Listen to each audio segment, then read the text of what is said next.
Hi, my name is Adam Stothard. I am the co-editor-in-chief of the Capilano Courier, and I'm here with a little bit of a CSU election update. By the time you're watching this, that means voting will have opened for all of the CSU positions. All the executive positions, their salary, which is around $30,000 a year, comes from your tuition money, meaning that your voice in who we elect to fill these positions is very important. Now, we had the executive position forums on March 3rd. Then we held the forum for the non-executive positions on March 5th. Those are mainly positions where their salary isn't nearly as much. We have videos for both of these. I think it's really worth checking out and then going to cast your vote and determining kind of where you want your money to be going. Now, running for president of the CSU, Francesca Guzzaldi, Sam Golami, Arjanveer Singh Paman, Milo Prentice, Rajveer Singh, and Benice Zinga. Apologies if I mispronounce any names. Running for Vice President of Finance and Services, we have Muhammad Ali Meharveen,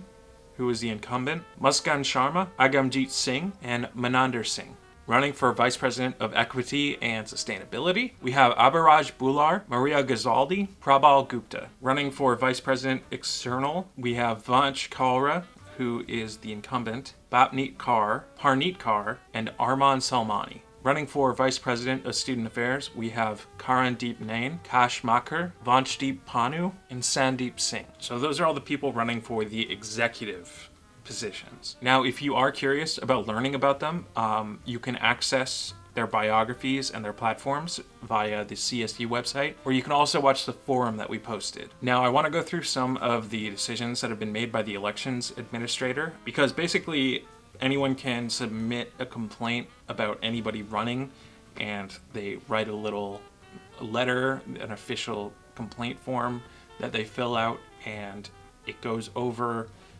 what campaign rules may have been broken by a candidate. And then the elections administrator goes over it and basically gives a ruling based on the evidence and the response from the candidate as well. And some of the decisions, for example, most of them have been dismissed following the response from the person that was running. But a few of the decisions, for example, so for Muhammad Ali's campaign, who was running for the Vice President of Finance and Services, what his campaign did is they took down someone else's poster who was running for the CSU, moved it, put up their own poster. The decision was put in place that he had to remove all of his posters. Muhammad responded in an email saying basically, can you show me the proof that I have removed the poster?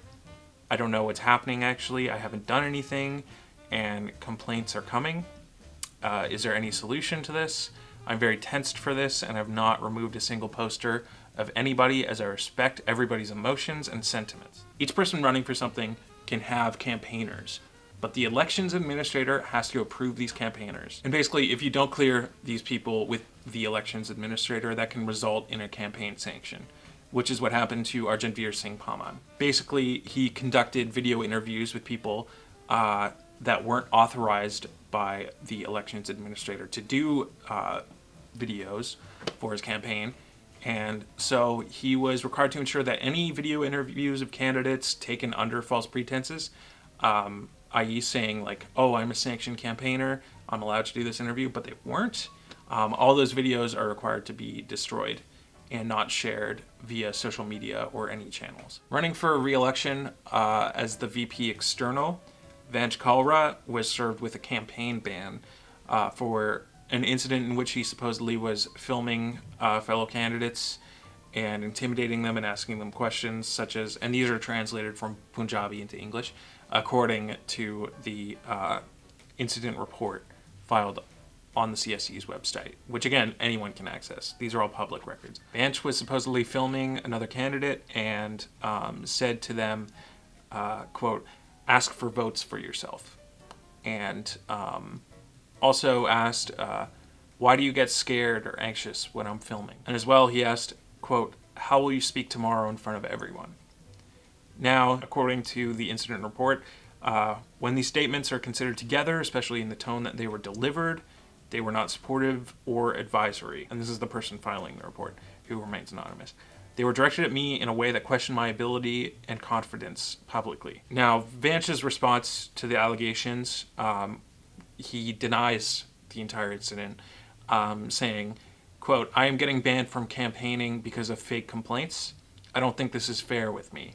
I am being fair with everyone and doing everything under the election guidelines." He goes on to say, "I would like to respectfully state that I strongly deny these accusations. I have not engaged in any form of harassment or intimidation toward fellow candidates. At all times, I have conducted my campaign in good faith and with respect for the election guidelines and for the integrity of the process." Asim Narula, who was running for Business and Professional Studies representative, which is not an executive position, was disqualified for not attending the forum. Asim Narula, who was running for Business and Professional Studies representative, which is not an executive position, but nevertheless they were disqualified because they did not attend the forum that was happening on March 5th. Now, I want to reiterate that all of the findings with these campaigns, these are all public. You can go onto the CSU website. I have my laptop open here.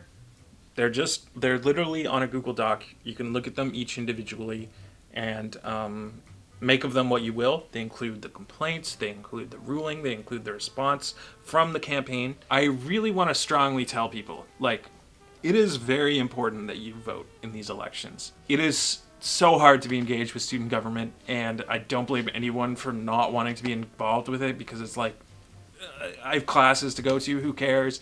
But it's your money. It's literally your money paying these people's salaries for the executive positions.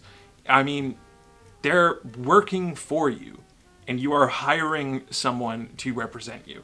Think of it that way. And who do you want to represent you? I'll leave you on that note. Get out there and vote. It is important. Look at the campaigns. Look at everyone that's running. Look at their platforms. Look at what they stand for. Look at the forums. And this has been Adam Stothard, co-editor-in-chief of the Capilano Courier, with a little election update and telling everyone, get out there and vote. It's super easy.